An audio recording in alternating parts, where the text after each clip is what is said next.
Hi, this is Jeff with Game-Refraction. I am here at the Red Deer Expo with Kane Hodder. Who just punched him in the ribs That'll heal. to wake him up. So, you've had a huge history with horror. How did you get started in the industry? My main focus almost 40 years ago now, Jesus. I wanted to be a stuntman, and that was all that I was really trying for, be a working stuntman in film and TV, and eventually that happened, and I was very happy with my career. Then I was in the right place at the right time to be offered the Jason role, and then everything changed for the better. I mean, I was always happy doing stunts, and I still do stunts, but now I also do dramatic roles that don't involve stunts, which is nice. Do you think that a lot of the industry has kind of adapted to doing more CG stuff more than practical? I mean, more so than 10 years ago, 20 years ago, sure. And I'm not against it, and as long as it's enhancing the practical effects as opposed to replacing them. Because when it's just complete CG, then it's too obvious. And it doesn't impress me as much. I know there's not as much work that went into it. So I don't have anything against it, but I just don't like when it's exclusively that. With costumes and a lot of the getup that you'll have, what's the longest that you've kind of been prepped for that role, like makeup or costume? For the Jason stuff, it was usually about 3.5 hours. Same thing with Victor Crowley in the Hatchet movies.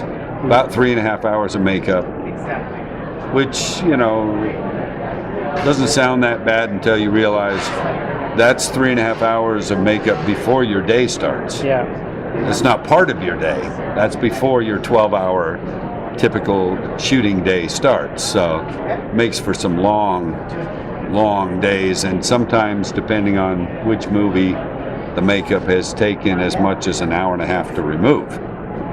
So that's 5 hours of just sitting in a makeup chair, before and after, and it's fairly easy to bring rage when you're in that position. Yeah, with the Jason character, you're back with him through motion capture with the new Friday the 13th game. How did that come to be? Because it originally was, I think, Slasher Camp or Summer Camp.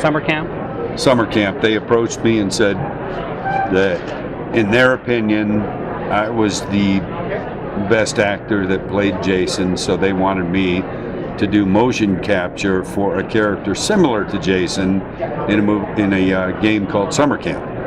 And I thought, okay, that sounds interesting. And then they got Tom Savini involved, and then Harry Manfredini to do the music for it. And I said, wait a minute, this is sounding more and more like something else.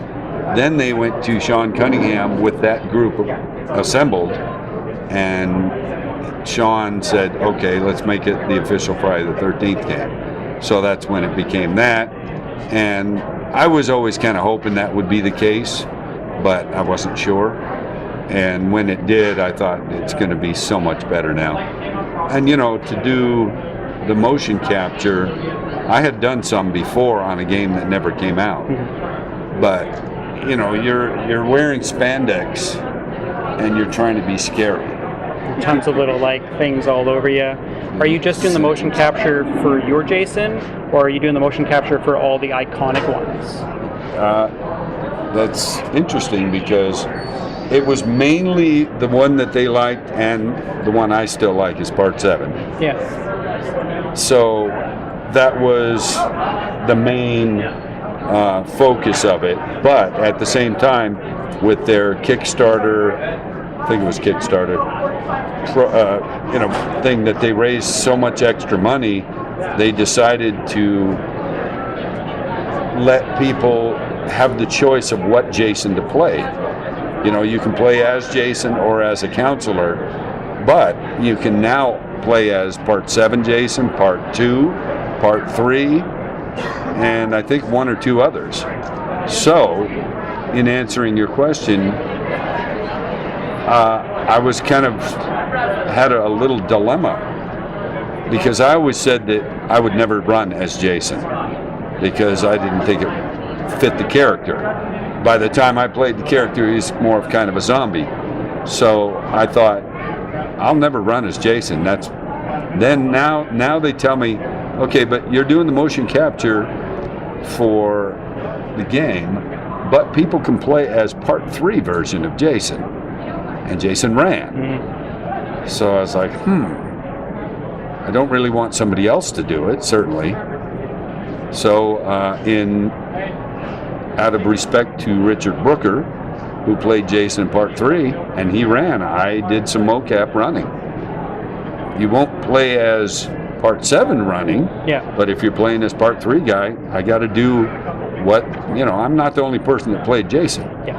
I may have done it more than anyone, but I'm not under the assumption that I'm the only one, so I had to do that. It's interesting to picture that. Plus, it's hard to be scary in spandex, but if you're just doing violent acts, and it doesn't really matter what you're wearing. Sometimes I put the hockey mask on, even with the mocap suit, and Thanks, guys.